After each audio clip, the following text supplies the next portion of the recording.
ચલો જોઈએ ત્રિકોણમિતીય પ્રતિવિધેય 2.2 ની અંદર આપણે 15 દાખલા ચલાવ્યા હતા। હવે આપણે 16મા દાખલાની શરૂઆત કરીએ તો 16મા દાખલામાં શું આપ્યું છે sin ઇન્વર્સ sin 2π/3। હવે આપણે x નો જો વિસ્તાર લઈએ ને તો આપણો x નો વિસ્તાર છે x belongs to -π/2 થી π/2 બરાબર। જો 2π/3 ક્યાં આવે તો જ્યારે તમે આને દોરવા બેસો તો તમને ખ્યાલ આવશે કે આ -π/2 છે અને આ π/2 છે। આપણે તો આટલા ભાગની અંદર જ sin ની કિંમત હોવી જોઈએ, ત્યારે આ ક્યાં આવશે તો અહીંયા આવશે 2π/3 π/3 એટલે 60 60 ગુણ્યા 2 એટલે 120 તો 90 પછીનો ખૂણો આવે, એનો મતલબ કે આ વસ્તુ ના ચાલે। તો આપણે એને પહેલા સરળ સ્વરૂપમાં પહેલા અથવા તો ચોથા ચરણમાં આવે એ રીતે ફેરવવું પડે। તો આપણે શું કરશું sin ઇન્વર્સ sin 2π/3 એટલે π-π/3 જો થઈ ગયું 3 * 3 3 માંથી 1 જાય તો 2 2π/3 બરાબર છે। હવે sin π - π/3 આપણે આવું જોયું હતું કે જ્યારે sin π હોય π અથવા તો 2π 3π 4π 5π જે હોય ત્યાં વિધેય બદલાય નહીં, પણ sin π માઈનસ અહીંયા π હોય π માઈનસ એનો મતલબ બીજું ચરણ, બીજા ચરણમાં તો sin ધન હોય તો આપણે શું લખી શકીએ sin ઇન્વર્સ sin π/3 sin ઉડી જશે તો અહીંયા જવાબ શું આવશે π/3। તો આ રીતે આપણે દાખલો ગણી શકીએ। એટલે જ્યારે પણ આવી રીતે 2π/3 5π/3 7π/3 કે કોઈ પણ આપેલું હોય તો આપણે એને ચરણની અંદર પહેલા કન્વર્ટ કરવું પડે અને પછી જ આપણે એની કિંમત મૂકી શકીએ। હવે એ રીતે 10 માં જોઈએ, જો 10 માં પણ એવું છે, આની અને આની વચ્ચે 10 નો વિસ્તાર આવેલો હોય, જ્યારે અહીંયા તો 3π/4 છે, π/4 એટલે 45 ગુણ્યા 3 એટલે 135 તો એ બીજા ચરણમાં હોય બરાબર છે। તો આપણે એને પહેલા કન્વર્ટ કરવું પડે, એટલે કે tan ઇન્વર્સ નો વિસ્તાર કેટલો છે તો કે tan ઇન્વર્સ belongs to -π/2 થી π/2 તો આનો વિસ્તાર તો આટલે લગી જ છે। તો હવે આપણે જ્યારે આને ફેરવીએ ત્યારે આવી રીતે આપણે લાવવું પડે કે tan ઇન્વર્સ tan π - π/4 જો 4 * 4 4 માંથી 1 જાય તો હું દે 3 પણ π - π/4 બીજું ચરણ, બીજા ચરણમાં તો tan ઋણ હોય એટલે આપણે શું લખી શકીએ tan ઇન્વર્સ -tan π/4 tan ઉડી જાય તો શું જવાબ આવશે -π/4 બરાબર। આ રીતનો આપણો જવાબ આવે કારણ કે π - π/4 π માઈનસ એટલે કે બીજું ચરણ, બીજા ચરણમાં તો tan ધન હોય, આપણને ઓલો ઋણ હોય, આપણને ખબર છે ઓલ s t અને c એ પ્રમાણે આપણે જોવા જઈએ તો tan ત્રીજા ચરણમાં ધન હોય, એ તો છે π માઈનસ એનો મતલબ બીજું ચરણ, બીજા ચરણમાં tan ઋણ હોય માઈનસ tan ઇન્વર્સ tan જતા રહે π/4 અને આગળ માઈનસ છે તો આપણો જવાબ આવશે -π/4। હવે આપણે આગળનો દાખલો જોઈએ તો આગળના દાખલામાં આપણને એવું આપ્યું છે કે tan sin ઇન્વર્સ 3/5 અને cot ઇન્વર્સ 3/5 તો આનો મતલબ શું થાય તો આપણે પહેલા જ્યારે લખતા હતા તો આ રીતે આપણે ત્રિકોણ દોરતા હતા 3/2 છે તો બાજુ અહીંયા હા 2 એક જ સ્ટોપ કરતા રકમ હાલો તો અહીંયા 5 નથી, અહીંયા રકમમાં 2 છે ઓકે।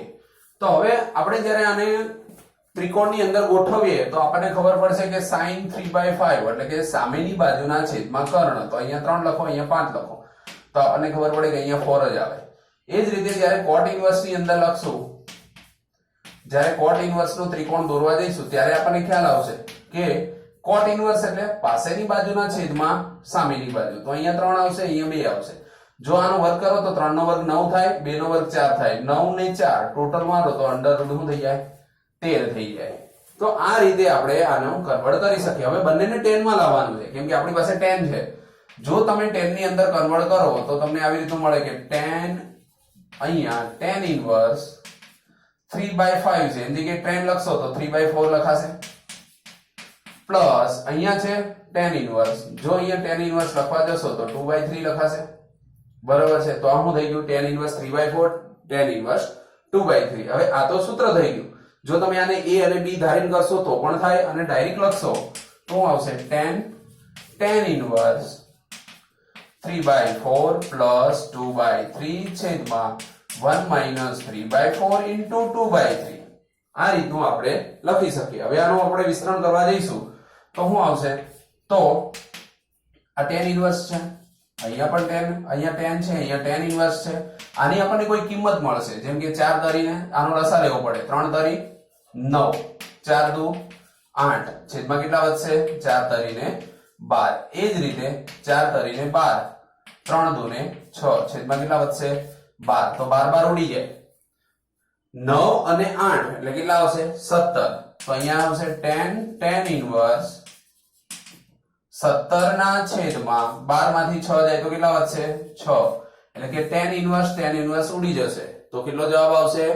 17 ના છેદમાં 6. એટલે આપણો જે આન્સર આવશે એ આવશે 17 ના છેદમાં 6.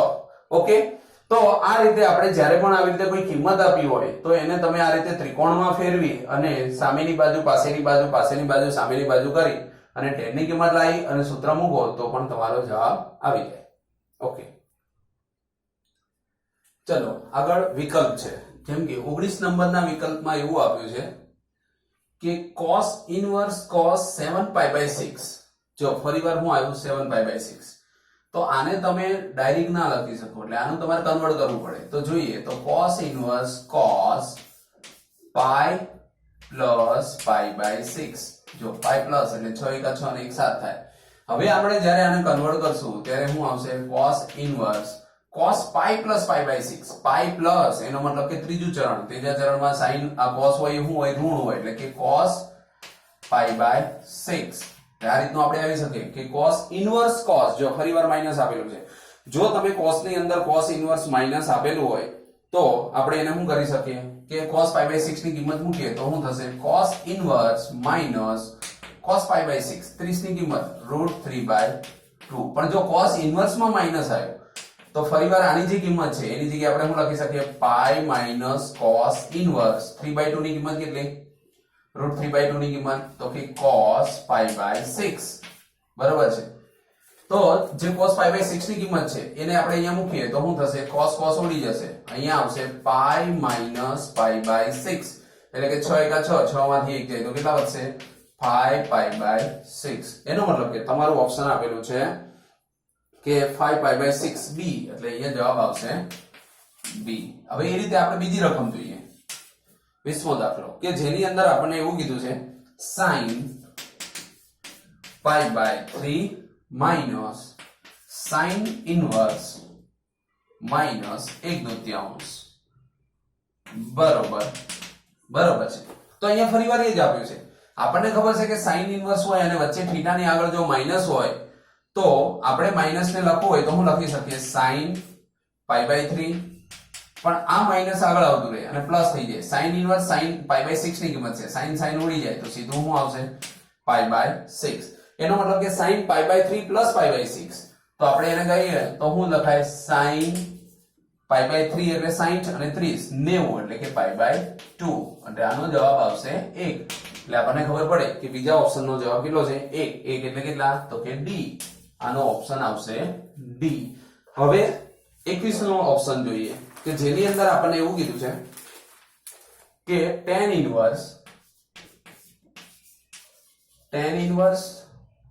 √3 માઈનસ cot ઇન્વર્સ માઈનસ √3. જો tan inverse √3 minus cot inverse √3 હોત તો સીધો π/2 થાય, પણ આની આગળ આપણે પાછળ માઈનસ આપ્યું છે. જો તમે એને કન્વર્ટ કરીને કરશો તો માઈનસ π/2 આવશે, અને જો દાખલાની રીતે ગણશું તો આપણને થશે tan ઇન્વર્સ √3. તો આની કિંમત કરીએ તો શું થાય? tan ઇન્વર્સ √3 એટલે તો કે π/3 માઈનસ cot ઇન્વર્સ, પણ અહીંયા માઈનસ આપેલું છે તો આપણે જ્યારે એને ખૂણાની અંદર માઈનસ આપ્યું હોય તો આપણે એને શું કરવું પડે? કન્વર્ટ કરવું પડે. તો π માઈનસ cot ઇન્વર્સ cot π/6. કેમ કે આ તો 30 ની કિંમત છે, √3 છે એ શું છે? cot ની 30 ની કિંમત છે, એટલે આપણે શું લખવું પડશે? cot π/6. હવે એને તમે ઉડાડી નાખશો તો અહીંયાથી cot ઉડી જશે પણ આગળ માઈનસ આવશે, એટલે કે tan, અને આ tan π/3 ની કિંમત છે. જો તમે અહીંયા લખશો કે tan π/3 તો આ tan ગયા એટલે અહીંયા વધશે π/3 માઈનસ π માઈનસ cot જતા રહ્યા એટલે શું વધ્યું? π/6. π/3 માઈનસ 6 એકા 6, 6 માંથી 1 જાય તો કેટલા વધશે 5 પાઈ બાય 6. હવે આનો લસા લઈએ તો અહીં 6 લાવવા પડે તો 2 pi minus pi by 5 pi by અને છેદમાં શું આવશે 3 દુને 6. 2 પાઈ માંથી 5 પાઈ જાય તો અહીંયા આવશે 3 પાઈ બાય 6. 3 વડે ઉડાડો તો અહીંયા 2, એનો મતલબ આવ્યો માઈનસ પાઈ બાય 2. તો આનો જવાબ આપણને મળ્યો માઈનસ પાઈ બાય 2, જે ઓપ્શન છે બી ઓપ્શન છે એ શું છે માઈનસ પાઈ બાય 2. અહીંયા આપણે સ્વાધ્યાય 2.2 પૂરું કરીએ છીએ અને હવે પછી આપણે સ્વાધ્યાય 2 ચાલુ કરશું. હવે જોઈએ સ્વાધ્યાય 2 નો દાખલા નંબર 1 cos ઇન્વર્સ cos 13 પાઈ ના છેદમાં 6. હવે જ્યારે પણ તમે આને કન્વર્ટ કરવા બેસો તો 6 જોવાના હોય, નીચેનું જે છે એના ગુણકમાં આવવું જોઈએ, એના નજીકમાં હોય તો 6 એકા 6, 6 દુ 12. 12 પાઈ માંથી 1 પાઈ બાદ કરો તો 13 ઓલા પ્લસ 1 પાઈ કરો તો 13 પાઈ આવે. તો આપણે આવી રીતે લખી શકીએ cos ઇન્વર્સ cos હું લખશું તો કે 2 પાઈ પ્લસ પાઈ બાય 6, કેમ કે 6 એકા 6, 6 દુ 12, 12 ને 13 પાઈ ના છેદમાં 6. હવે 2 pi cos 2 pi plus pi by, વિધાન તો ના બદલે વિધેય, પણ શું થશે cos ઇન્વર્સ cos એમ રહેશે અને શું આવશે પાઈ બાય 6. 2 પાઈ પ્લસ છે, 2 પાઈ પ્લસ એટલે કયું ચરણ આવે પેલું ચરણ આવે. તમે જુઓ તો 2 પાઈ અહીંયા હોય અને 2 પાઈ પ્લસ પાઈ બાય 6 એટલે કયું ચરણ થયું પેલું ચરણ. પેલા ચરણમાં બધા વિધેય ધન હોય, એનો મતલબ આપણે કહી શકીએ કે cos ઇન્વર્સ cos જતા રહે તો શું વધશે પાઈ બાય 6. તો આપણો આન્સર શું આવશે પાઈ બાય 6. હવે આગળ જોઈએ તો આપણને આપ્યું છે tan inverse tan 7 pi by 6. ફરીવાર આ રીતનું ક્યારે પણ હોય તો આપણે એને આ રીતે પાઈ બાય 6 કે ફેરવવું પડે એટલે આપણને ખબર પડે કે આ કયા ચરણમાં છે. તો જોઈએ tan inverse tan 7 pi by 6 છે તો આપણે શું કરશું 6 એકા 6 એટલે પાઈ પ્લસ પાઈ બાય 6. તો 6 એકા 6, 6 અને કેટલા થશે 7. તો આ પાઈ પ્લસ પાઈ બાય 6 એનો મતલબ ત્રીજું ચરણ, અને ત્રીજા ચરણમાં tan ધન હોય તો tan ઇન્વર્સ tan શું આવશે પાઈ બાય 6. તો tan જતા રહે તો જવાબમાં શું આવશે પાઈ બાય 6. એનો મતલબ આપણો બીજો આન્સર પણ શું આવ્યો પાઈ બાય 6. હવે આગળ જોઈએ તો આગળ આપણને એવું આપ્યું છે કે 2 sin ઇન્વર્સ 3/5 tan ઇન્વર્સ 24 ના છેદમાં 7 આવું સાબિત કરો. આ સાબિત કરવાનું છે કે આવું સાબિત કરો. તો સાબિત કરવા માટે પહેલા tan ઇન્વર્સ હોય એને કંઈક ધારી લો. માનો કે ધારો કે sin ઇન્વર્સ 3/5 sin ઇન્વર્સ 3/5 બરોબર થીટા. જ્યારે પણ આવું આવે એટલે કંઈક ધારી લેવાનું, બરાબર છે. તો sin ઇન્વર્સ 3/5 બરોબર આપણે ધારીએ થીટા, તો sin થીટા બરોબર કેટલા થશે sin થીટા બરોબર આ બાજુ જતું રહ્યું 3/5. હવે આપણે જ્યારે આનો ત્રિકોણ દોરવા બેસીએ ત્યારે આપણને ખબર પડે કે જો તમે અહીંયા થીટા લેતા હો તો સામેની બાજુ આ થાય, કર્ણ આ થાય, તો પાછળની બાજુ કેટલી થાય 4. એના ઉપરથી તમને tan નું મૂલ્ય મળી જાય, બરાબર છે. જો તમે 2 sin ઇન્વર્સ 3/θ છે એની જગ્યાએ તમે આવું લખી શકો 2 sin ઇન્વર્સ 3/5 છે તો એની જગ્યાએ શું આવી જાય થીટા આવી જાય. એટલે આપણે શું લખી શકીએ 2 થીટા.